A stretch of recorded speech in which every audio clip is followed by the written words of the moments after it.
না এরা তো কি করে তাহলে তুমি নেবে বিশ্রাম, কি হলে তুমি ছেড়ে দেবে সংগ্রাম।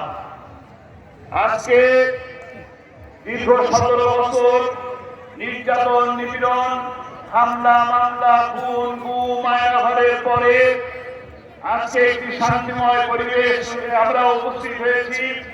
এই সময় নির্বাচনের আগে 2008 সালে যারা আমাদেরকে 10 টাকার কেজি চাউল খাওয়ানোর কথা বলে, ঘরে ঘরে চাকরি দেওয়ার কথা বলে, ঘরে ঘরে লাশ পাঠিয়ে 80 টাকার কেজি চাউল খাইয়ে আজ যারা পালিয়ে গেছে তাদের কথার সাথে তাদের কণ্ঠের সাথে কণ্ঠ মিলিয়ে কাঁধে কাঁধ মিলিয়ে আজকে আমরা দেখতে পাচ্ছি তাদের দোসরেরা আপনাদের কাছে আমরা যারা সহজ সরল মনা মানুষ আছি তাদের কাছে ফ্যামিলি কার্ড, কৃষি কার্ড, হেলথ কার্ড দিয়ে প্রলোভন দেখানো হচ্ছে।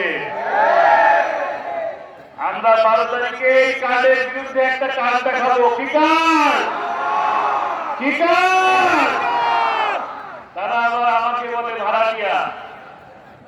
আমি কি ভাড়াটিয়া? আমি নেশারাবাদে আমার ছোট্ট একটি বাড়ি আছে।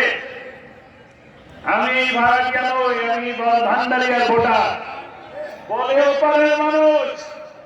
আল্লামা সাহেব যখন 1996 সালে প্রথম নির্বাচিত এমপি হন তখন প্রথম দিনের সংসদে তিনি বলেছিলেন বলেশ্বর নদীর উপরে ব্রিজ চাই।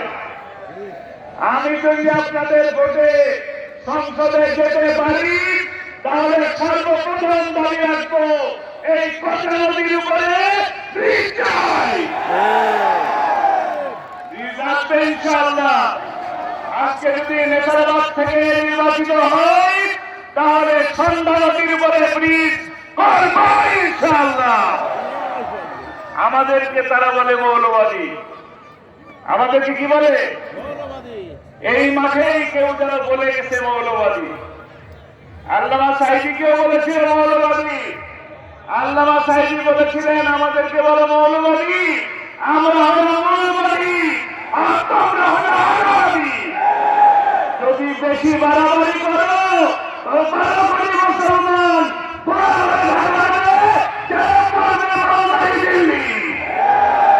কোথায় গিয়েছিল? কোথায় গিয়েছে?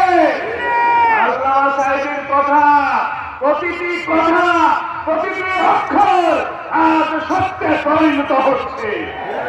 তাদের কথা একটু সাবধানে বলুন, একটু সম্মানের সাথে বলুন।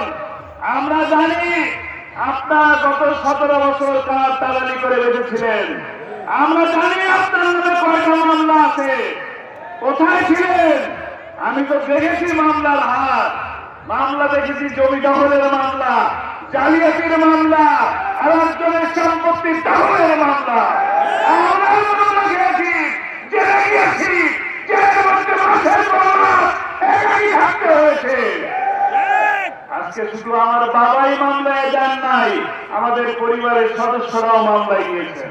আমরা গত 17 বছর 1 টাকা ইনকাম করার মতন শক্তি আমাদেরকে দেওয়া হয় নাই। আমাদের ব্যবসা বাণিজ্য, বসার জায়গা, থাকার জায়গা সমস্ত কিছু ছিনিয়ে নেওয়া হয়েছিল। কিন্তু আলহামদুলিল্লাহ আল্লাহর কাছে লাখ কোটি শুকরিয়া, এই মানুষকে ছেড়ে যাই নাই। এই মানুষ ছেড়ে গেছি। বান্দারিয়ার মানুষ বলেন, দিনাজপুরের মানুষ বলেন, বাংলাদেশের মানুষ বলেন, কোন মানুষকে কাছ থেকে ছেড়ে যাই নাই। এখানে কি মাসুম আছে? মাসুম বিল্লাহ আসো। এই হলো আমাদের এক মাসুম বিল্লাহ। 2014 সালের নির্বাচনের সময় সে আহত হয়েছিল। আহত হয়েছিলই শুধু নয়, সে কোমার মধ্যে চলে গিয়েছিল। এখনো তার মাথায় হাত দিলে চামড়াটা ডুবে যায়, হাড্ডি নাই, হাড্ডি নাই। এই মাসুম বিল্লাহকে ছেড়ে যায় নাই, এখনো সে আছে। তার চিকিৎসা থেকে শুরু করে সকল বিপদে আপদে পাশে ছিলাম। আজকে কথা দিতে হবে আপনাদেরকে। আপনাদের সামনে আবারও বাধা বিপত্তি আসছে। আমি কথা দেব আপনাদের সকল বাধা বিপত্তি, সকল বিপদে আপনাদের পাশে থাকবো ইনশাআল্লাহ।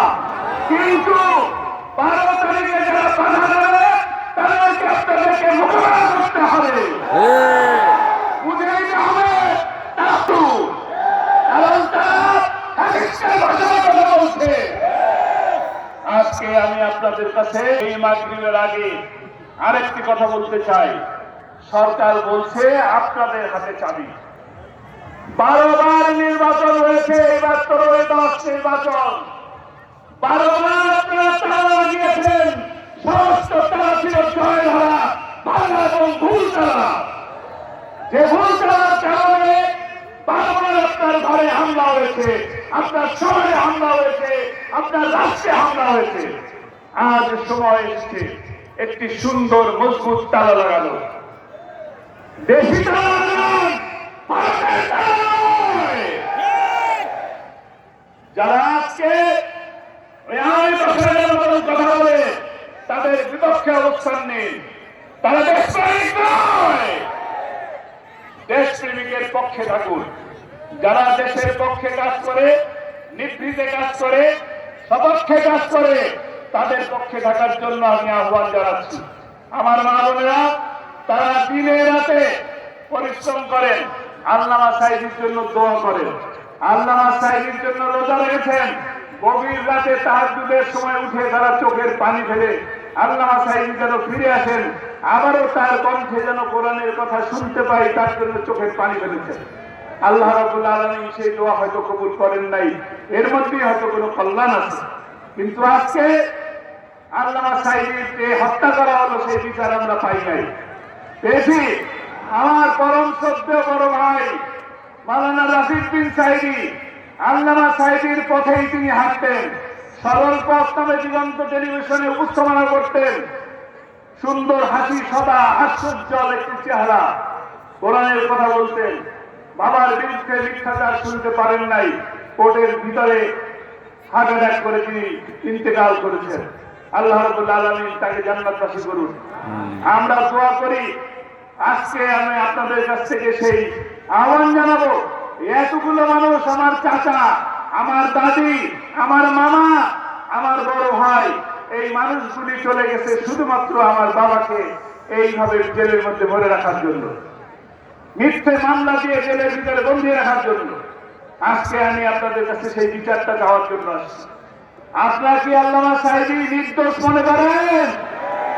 আপনারা কি মনে করেন আল্লামা সাইদি নিরপরাধ?